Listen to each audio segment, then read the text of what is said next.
We are on a stationary planet. We are the universe. Space doesn't exist.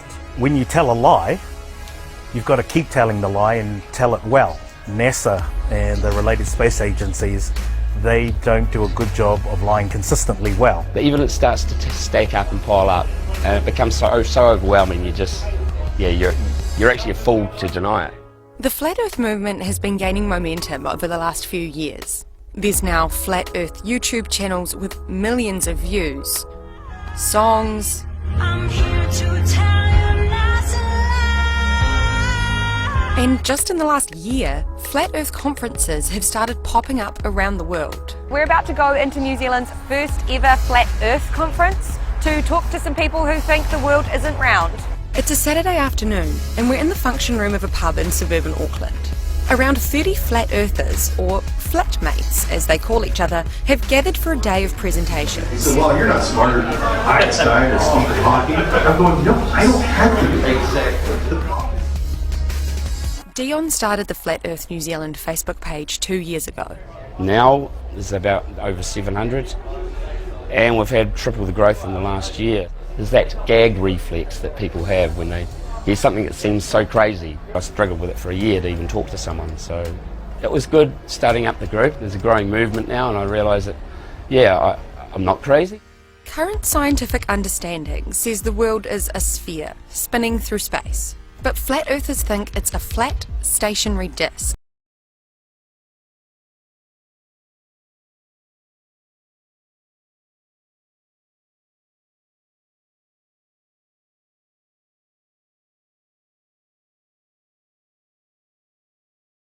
They say what we think of as the North and South Poles are actually giant walls of ice that surround the disk. These walls are patrolled by NASA to stop anybody falling off. The Earth is covered by a dome and gravity doesn't exist.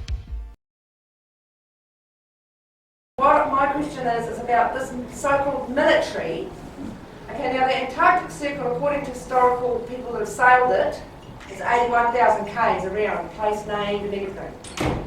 Okay, so we've got to honour those people that put their lives on the line to discover. Now the Antarctic Circle on the globe has only got 15,000 k's of coastline.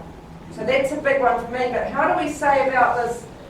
You know, we say there's military out there and we say there's this and bases being built from Hitler and all that. You know, we need to find some really solid evidence of that more. And what do you think about this military bit? Well, why don't you fly out to the circle, people say. Why don't you take your ship out there and go, you know? So how do we tackle that one? And really would a plane get shot down if it went out there? You know, is this true? Hell yeah. It's natural. It is true because there was a guy called Jarls Anderhoy who actually tried to go to Antarctica without supervision and without permission, and he was literally picked up and taken back to I think it's South America and fined. No, he didn't advertise what he was doing. He was detected and picked up. I think he tried twice, and twice he got picked up. The thing is, there are only 3 places in the world that you can really, practically get to Antarctica from, and it's like the tip of South America, tip of South Africa, and New Zealand, basically. And so they only have to patrol 3 areas. Lainey Inevale travelled all the way to the United States last year for the first international Flat Earth conference. I basically wanted to be up with the play with the latest research. I don't even like being a flat earther. It seems so crazy to me, but in the final analysis I've always followed my mind. If something's been the truth, I've never strayed away from it. A key tenet of flat earther practice is testing curvature. And I'm going to get this camera here set up. Flat earthers go out and film themselves, taking measurements of the horizon. Dion spent 10 months doing tests. Once you realise something is true, no matter from what location you test it, You can't dismiss it, you can't unlearn it, it's just there. But what about all the proof that our Earth is spherical? Well, flat earthers say every photo taken from space is fake. It's been photoshopped. No, not one picture of the Earth. Imagine that. 2016, and we still don't have a picture of our home. Thousands of satellites supposedly orbiting the Earth. Why can't we get thousands of pictures? One shot with the whole Earth in it. Hell, we should have a channel on cable that shows the Earth rotating 24 hours a day, every day. Nope. Let's listen to NASA's very own Robert Simon talk about how we get our fake pictures of Earth. The shot is compiled from data from NASA's VEERS instrument, which orbits the Earth about every 100 minutes, taking measurements of light coming off the planet. That can be translated into ribbons of imagery like this, and then into one of these. And this is just the latest in NASA's Earth from Space album, which may be one of the most mind-expanding collections of images in human history.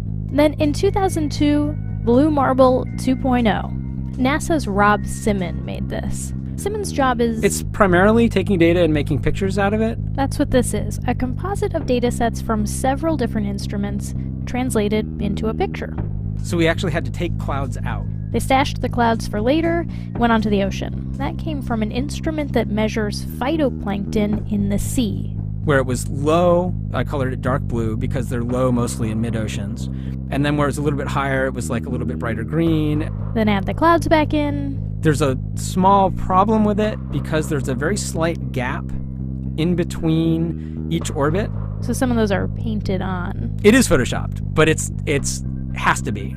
Then there was another layer to sort of simulate the atmosphere. And then there's this little bright spot. It's called the specular highlight. So it's the reflection of sunlight off of water. Those are the pieces, but you can't just slap them all together. It just didn't look realistic. It looks kind of flat, or the clouds are sort of too see-through. So I just hit Command-Z a lot. There's artistry to creating the world.